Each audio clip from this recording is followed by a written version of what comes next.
We have reached bar 30.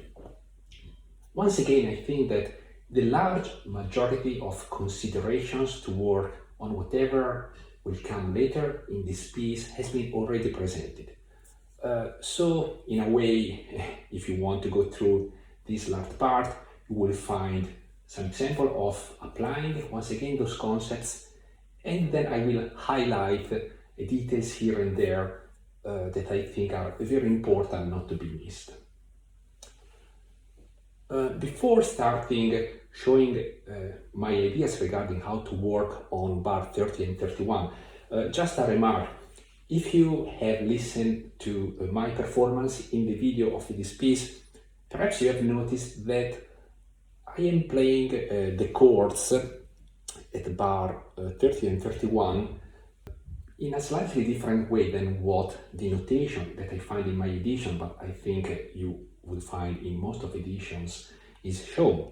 Basically, I am doing a sort of full arpeggio, using then the left hand to play the top notes like this.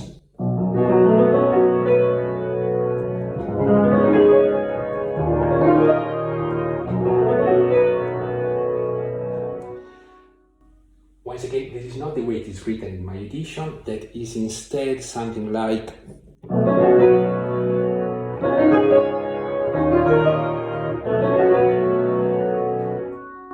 okay, of course I played it slowly, first of all because I never studied it in this way, but also to show clearly what is the layout of the arpeggios in the way it is written. I think it would be probably boring for you to hear the detail about my choice. You are free to appreciate it or to reject it. Of course, I wouldn't probably do that if I need to play this work in a music examination at the conservatory or music school or in a competition, because this kind of license easily degrade your overall performance by themselves. In my opinion, however, there are valid reasons to do that. Once again, you might feel to do that or just stick with the original. However, what I will now show in my discussion is based on the performance choice I made, but the same way of working is applicable if you play the chords in that way that are written and I showed before. Now, needless to say, in these two bars, 30 and 31, these chords playing with arpeggios are the leading line in the music material. So, first thing first, I believe we have first to practice them, removing the decorative notes, the quavers, and even before then moving to the complete choreography of the arpeggios, we have kind of settled with our playing biological mechanism in that rather intricate layout of this chord. And what does it mean? Let me try to show it in practice. So.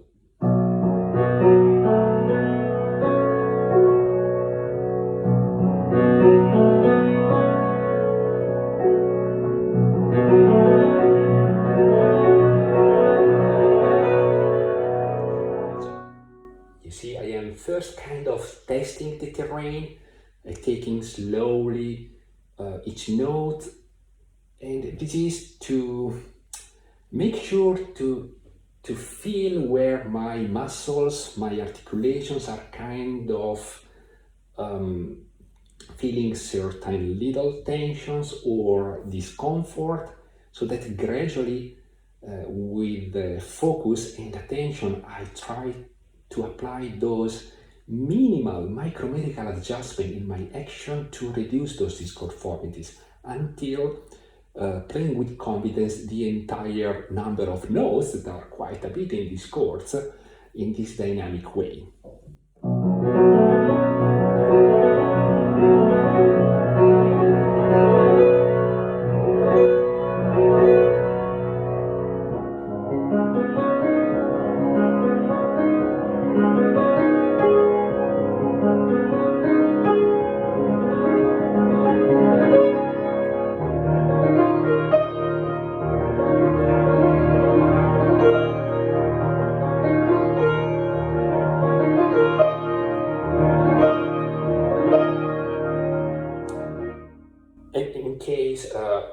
decide for whatever reason to play the chords in this continuous way that I have chosen, pay attention not to hit the top notes with the entire structure of your bones in the arm, otherwise those notes will become quite too hard.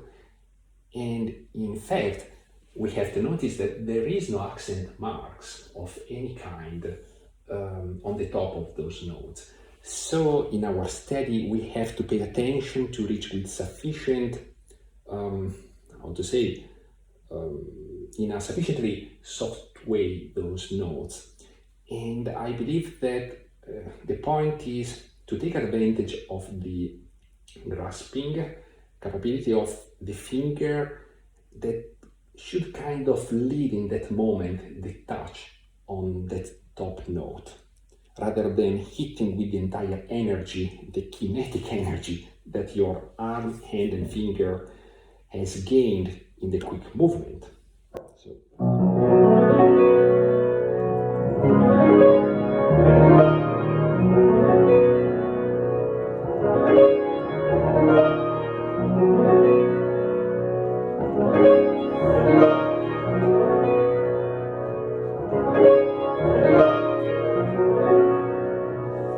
You see, what I'm trying to do is to enter into the bass rhythm of this leading line.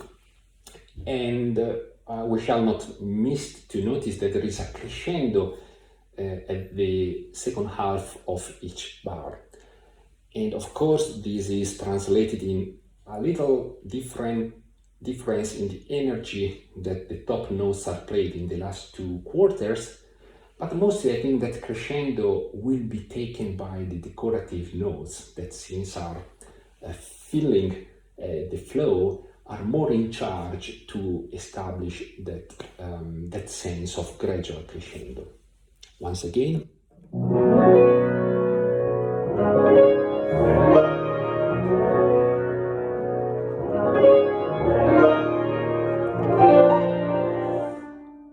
And after that we feel confident with the rhythm, with the control. It will take a while, I guess. We can start then working on the decorative part that, however, has his great importance.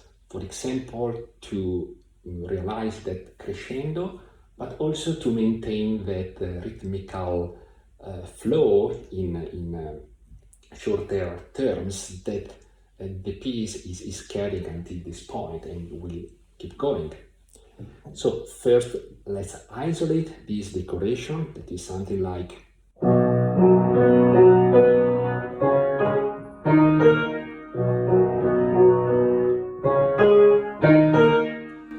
and once we are familiar with the layout, and I suggest to insert partially some of these notes in the overall choreography. So something like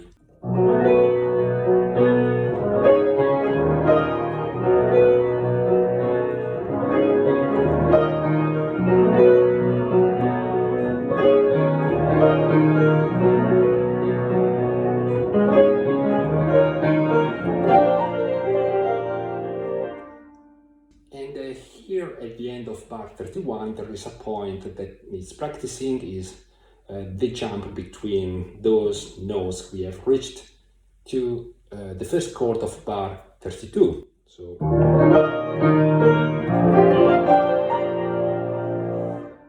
and it's for me a rather difficult moment, and taking the first chord of bar 32, I feel that it could be an effective idea to practice synchronizing the top three note of the six that the left hand has to take with the right hand chord. So the left hand has to do.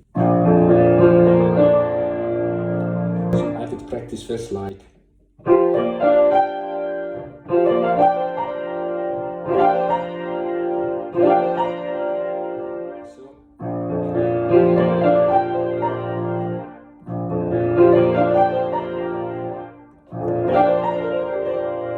Once we feel sufficiently confident, then to practice the jump from bar 31.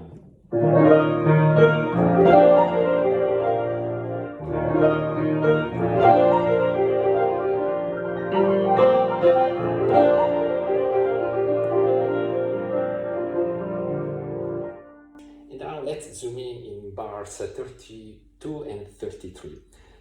First of all, the first chord is marked forte, not fortissimo, and we have to pay attention because we have so many notes and we arrive dynamically on that this requires a bit of work to be respected, right?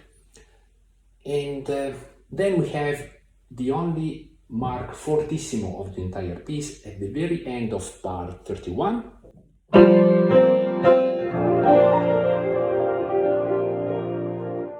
And to me there is a very interesting detail. I leave to you to choose to believe whether it is maybe something that Debussy forgot or the editor of my edition forgot to mark. But I prefer to think that that was intentional, also considering that there is so high accuracy in the detailed notes and marks in the piece, all in all.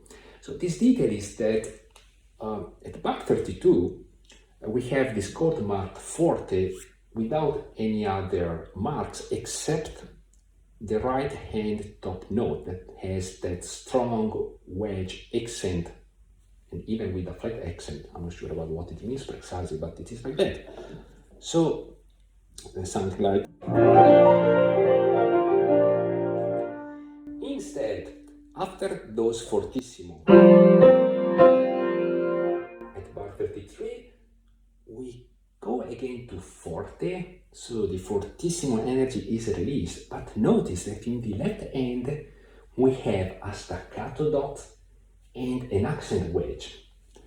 And does it mean something? I like to think yes, and it sounds to me like a suggestion for our choreography, in the sense that when we are at bar 32,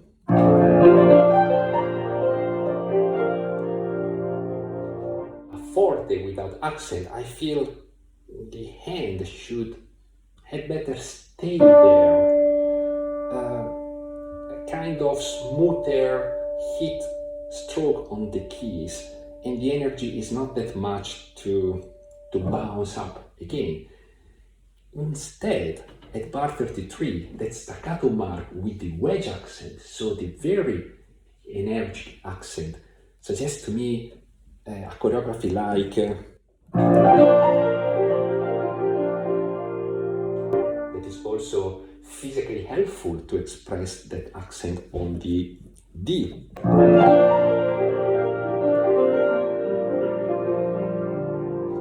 And we notice that at bar 33 we don't have the wedge accent on the G that we found instead at bar 32.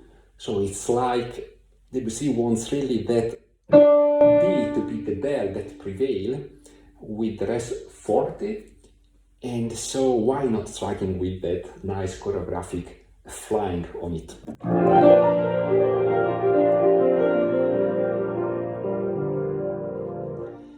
And one more detail is at bar 32 we have together with the fortissimo notes in the left hand that I find convenient to play by energetic pushing. We have the right hand marked with pianissimo. And very interesting, right? With a hand, a fortissimo, energetic movement, and a pianissimo with those little notes in the soprano. And I think this is actually a kind of facilitating the situation once you practice a little bit, because you might realize that at times when there are many notes and we want to, to inject high energy in all of them, it becomes quite difficult and heavy, and perhaps even not really musical to do that. Instead, even in fortissimo, this is an example where it is not necessarily true that all the notes in the segment have to take all that energy. And let's go back to the simple good principles that I explained in the previous sections. So let's outline the main notes, and progressively we fill up to develop the entire choreography of these bars.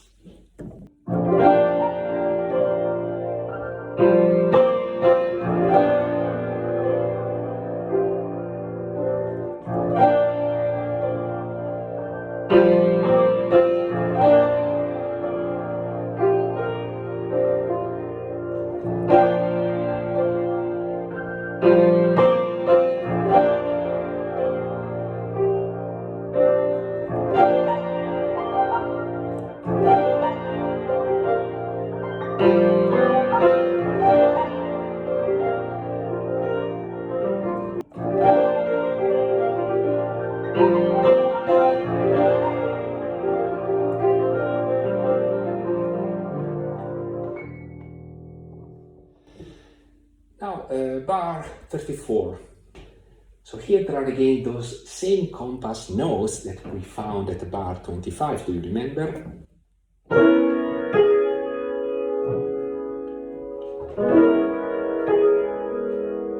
Except they are in the higher octave.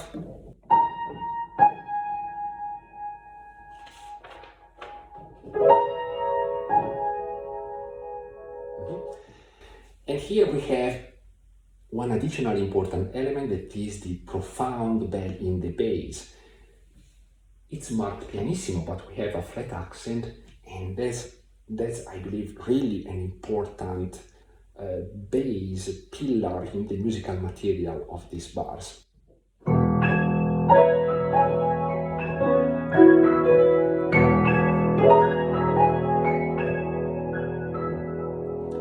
And also notice the detail, the quavers at the end of bar 34 and at the end of bar 35, they do not carry the staccato mark that we were finding at bar 25 and 26. In bar 25 and 26 we have the staccato with this slur, so something like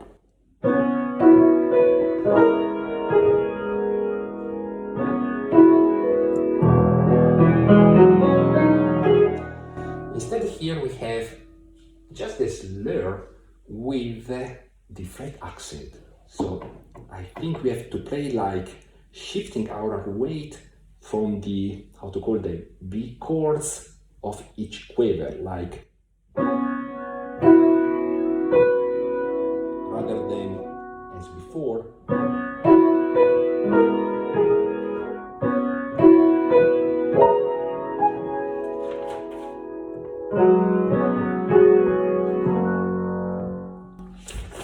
And for the rest, we have said already all the things. So outlining, first playing the notes in the main beats and progressively filling up.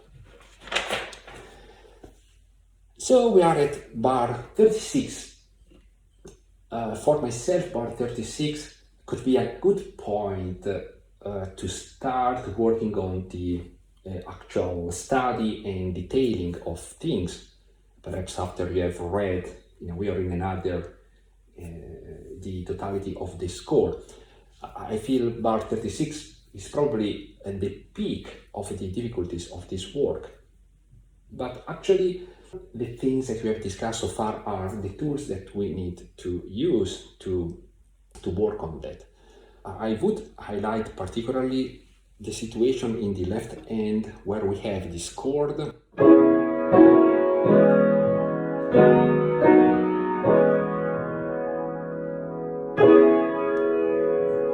And similarly, bar 28 and 39.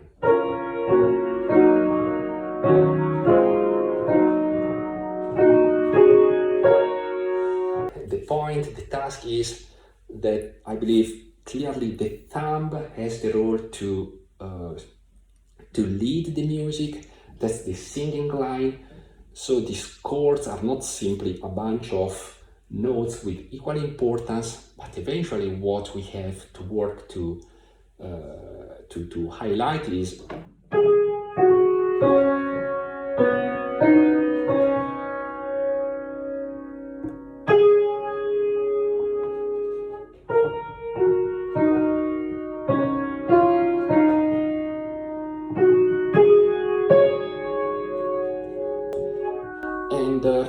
this is a tiny and in a way demanding work to do.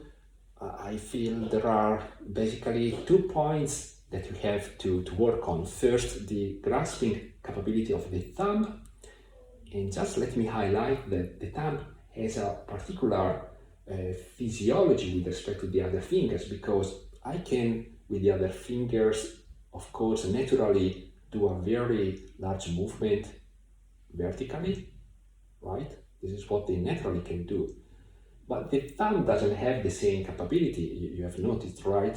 So if I want to go downward, I don't have that easy possibility in my muscles. Instead, what the thumb is good in doing is something like that, okay?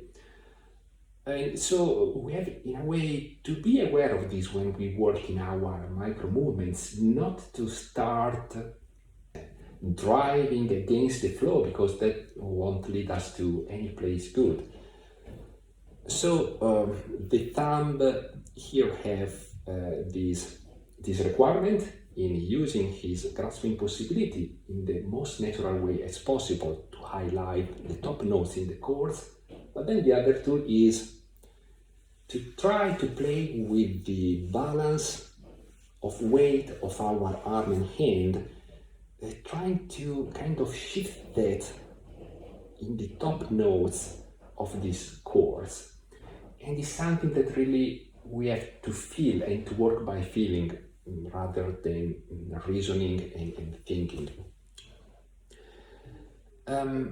So that leading line is the main character in the bars, but we have another very important thing that are the profound bells in the bass, again as in the previous bar.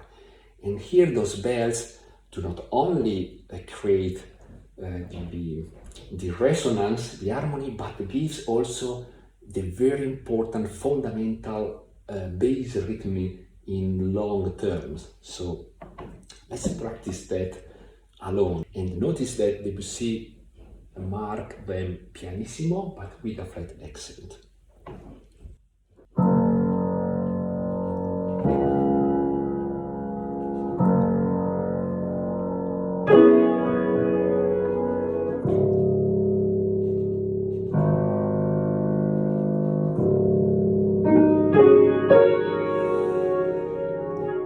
After we have started building up the chord sequence, and perhaps without using the pedal, might be a good idea to start with, then we should start practicing that not really typical and natural use of the pedal, at least as it is marked in my edition, but I think it makes a lot of sense. So we have the pedal change on the quiver before the second important beat in the measure, right? And once again, it's not something probably very natural. So I would start from the very beginning when we start assembling these notes to familiarize with that. And notice that at bar 35 and 37, we have a piano mark, expressive and highlighted. At bar 38, we have a more piano, più piano. And my editor here, I think, gives a good suggestion to stay with all strings at bar 36 and going with una corda at bar 38. So let's practice a bit.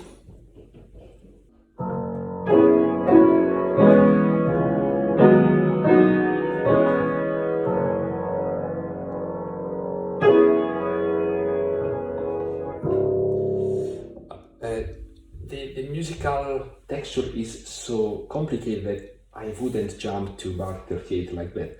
That would be a process later on when each bars in this page are kind of solid and familiar with you, then starting working on the long line is an important step, of course.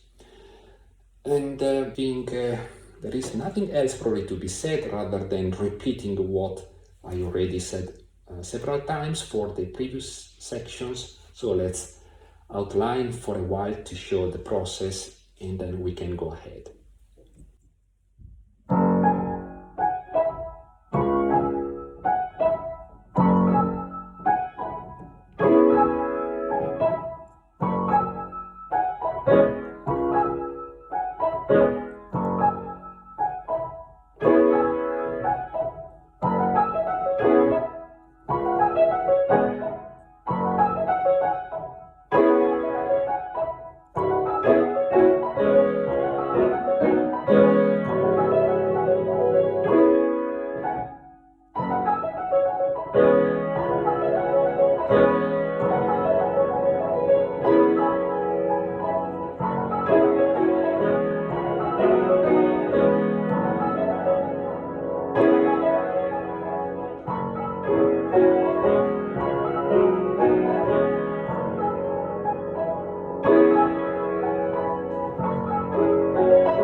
One thing I want to highlight regarding this technique of outlining, so removing notes and then progressively filling them up after starting with the base points of the musical line.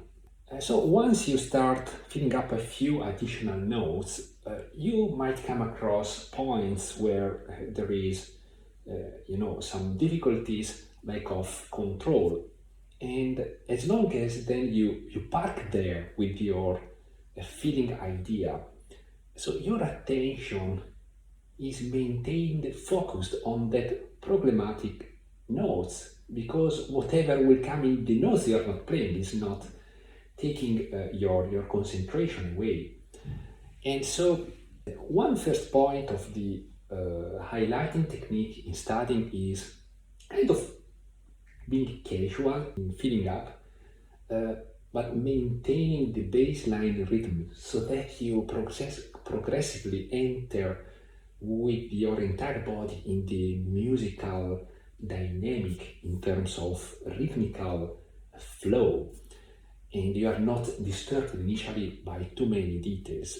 So again, a casual feeling here and there, but another approach when necessary is instead to perceive where the problems come when you start feeling, and so decide to repeatedly remain with that feeling idea so that your attention is focusing on that particular problem before moving ahead with additions of complications in what you're playing. At bar 37, the right hand is repeating the same texture that was dominant in the previous two pages. And instead you have to work out a new harmonic texture at bar 38. So the usual process, like first you might consider to grouping in chords. So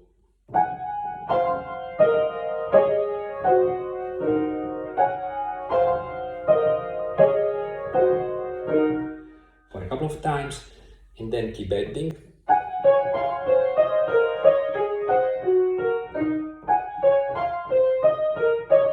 Or even playing staccato with weight drop for a while, again to gain confidence on the keys that you have to press.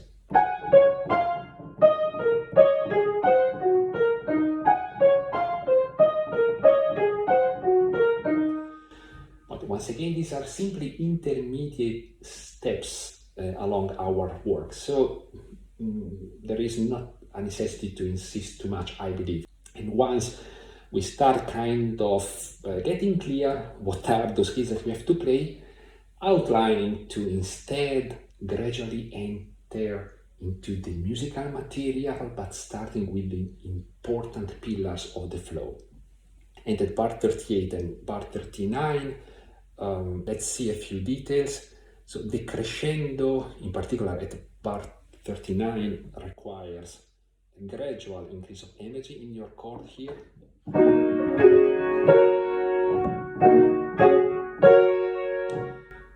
And without losing that the thumb has to be the leading line.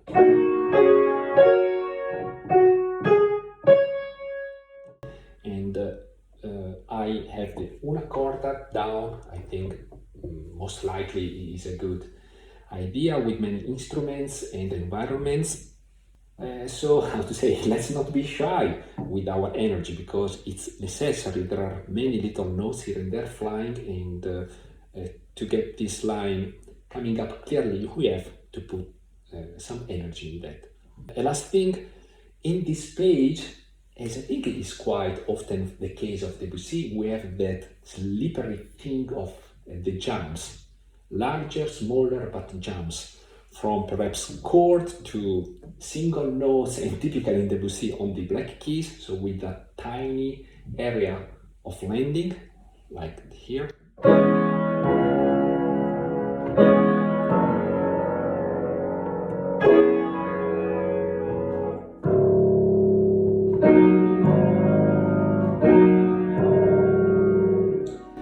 I said that already in the previous sections where this became an issue in a few points. So I feel necessary to just restrict in that particular points a few notes before the jump, up to the jump a few times to, how to say, feel the distance and controlling the jump and the landing. For the rest, at bar 37, be aware that there is a near interference between hand. I remember the first time I was building it up, at a point I was feeling a bit uncomfortable, like stepping over things. And in fact, on the second and third chords in the main line, we have the right hand that would take the same key that the left hand is holding. So left hand should go away on that key earlier than the arrival of right hand. And the pedal will take care about sustaining the sound.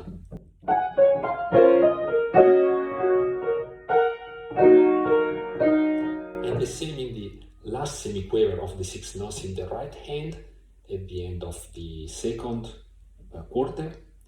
And the same thing happens in the second half of the bar.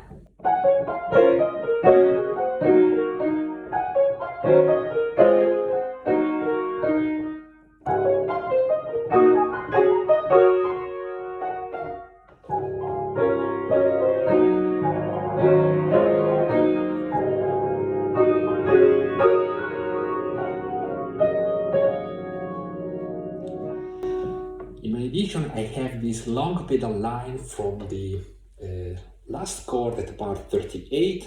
So we have again this syncopated pedaling to familiarize with. So the long pedal line, I think, is a very good thing. I don't know if Debussy marked it in his manuscript, but I think sounds very good. So we have this nice mixture of notes, of harmonies, and just be aware about those 3 notes at the end of bar 39 that introduce the notes in bar 40 where Debussy marked accents, flat accents, in the bass rhythm, but also in the detail rhythm here.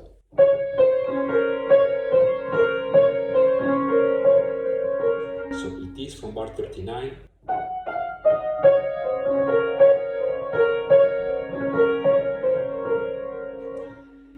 And then if your hand is similar to mine, I feel uncomfortable here to maintain the traditional good school pianistic configuration of the hand with the finger naturally curved.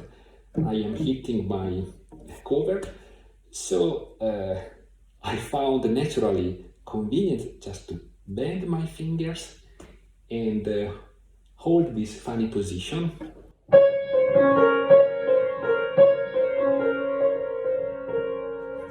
The only thing I notice is that it becomes rather massive, right? Your arm and hand system. In this way, you lose some flexibility. So it means that the control of the arm becomes very crucial, and it has to play those accents in a piano context. But it's something I feel after a little bit of practicing comes natural.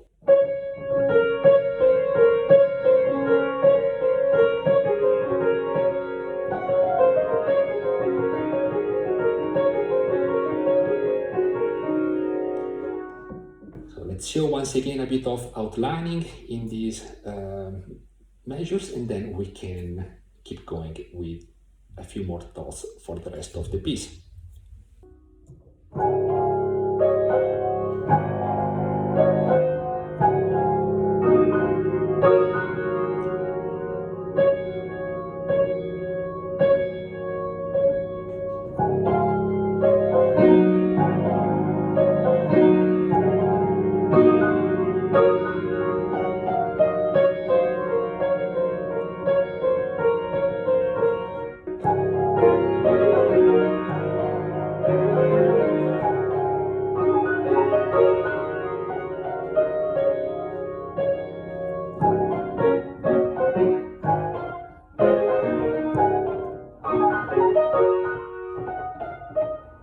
And in this outlining exercise with progressive feeling is also a good thing to add the pedal and sometimes remove the pedal, because in either cases you have a different sound and action situation. Lighter action when the pedal is down because you are not lifting your dampers anymore, instead heavier action when the pedal is up. And either things are fitting in different ways. So without pedal, we can better clearly see what we are doing with our fingers, and with pedal, we start refining our control of the aural expression of what we are doing. So, measure 41. Measure 41, we have the right hand that is playing something similar to what we did in the first page, right? So, in the first page, we had basically the same thing with the left hand that is playing a different pattern, a ternary rhythm. Notice the flat accents on the left hand.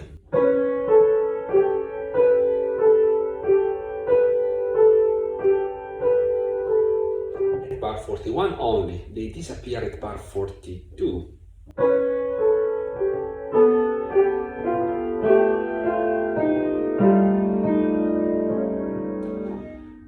So in a way, this is the new thing that happens here, requires a bit of attention and of physical action. And here I feel that differently than in first page, I can play all the 6 semiquavers with the right hand. I am kind of warmed up in this inconvenient one step. I think is more easily managed. However, our attention is not going there, but is going on the triplets here, and on the middle.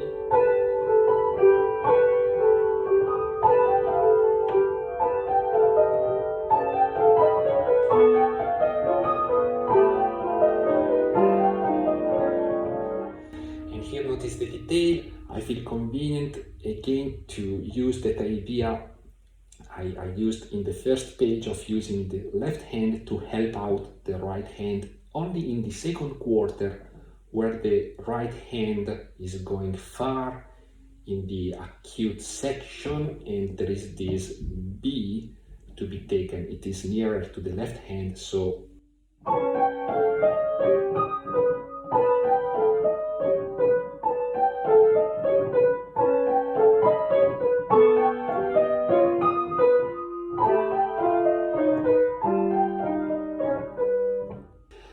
again, outlining for me is the way to build up these segments, but everything in this piece. Let's go on. Bar 43. Notice an interesting detail. We have this profound, delicate bell here. The first time of their appearance, Debussy marked pianissimo. The second time there is a piano, so we need to work a little bit more grip in our touch the second time, right?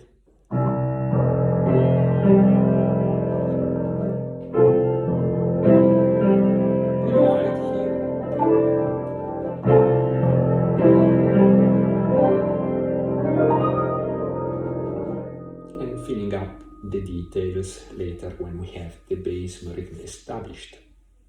Bar 44, don't miss to notice the indication slower until the end, right? Something that I forgot in my performance. So Debussy here wants to be slower. There are no particular technical things except pay attention to the dynamic sign, crescendo, diminuendo, the accent, things that we talked about at length until now. And so perhaps I feel fun and effective to establish the bass rhythm, at first playing a kind of chord.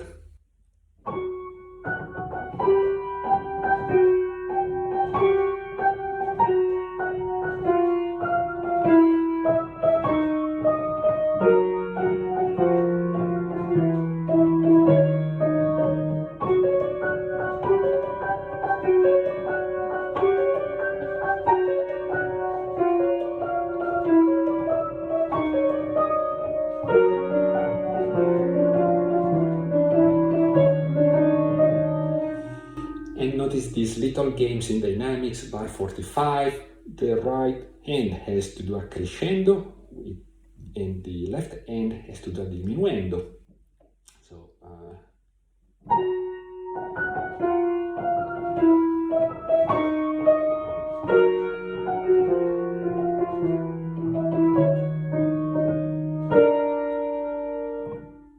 and we reach bar 47. Here I think the left hand can conveniently help the right hand in taking the lower notes in the B chords. A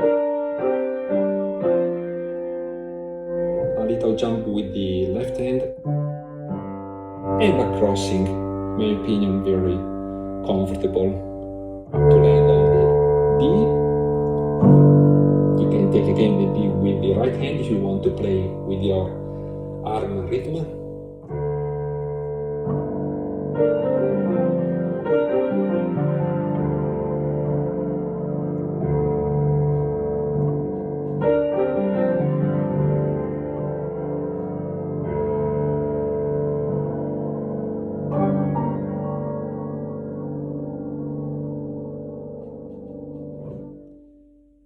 And here on the very last bar, Debussy is not writing any corona, any crown on top of the last chord. So to me it means he wants us to keep counting our beat. And for me is another little sign of the evident rhythmical character of this work. And it's very fascinating for me, this rhythmical structure of the music with slow tempo indication. Sounds like a paradox, but I think it's really one of the magic things in this beautiful work. Thank you for listening to me until this point.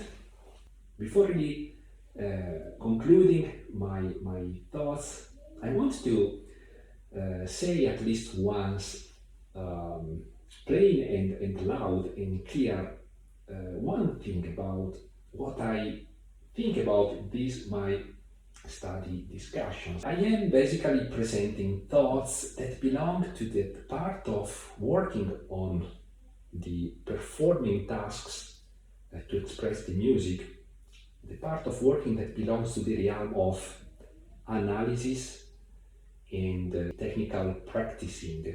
So trying to understand the problems technically here and there, what the signs mean on the score and where are they leading to.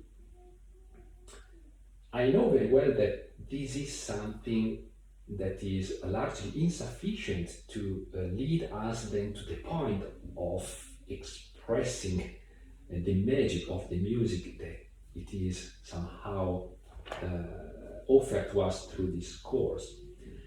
So it's like we are working within a certain area of the work of the performer within a much wider and larger domain of expression.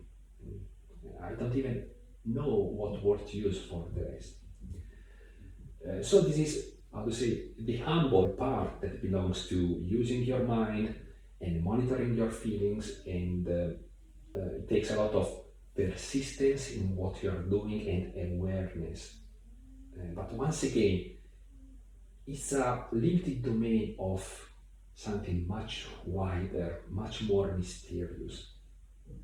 But for what I just said, I also believe that it would be impossible, I think, for me and perhaps for for everybody, just to create videos that pretend to cross that boundary of the analytical and persistent and accurate working to enter into the development of the other mysterious parts that belong, however, to the core of expressing music. And those parts, in fact, I think belong to spirituality rather than to technique.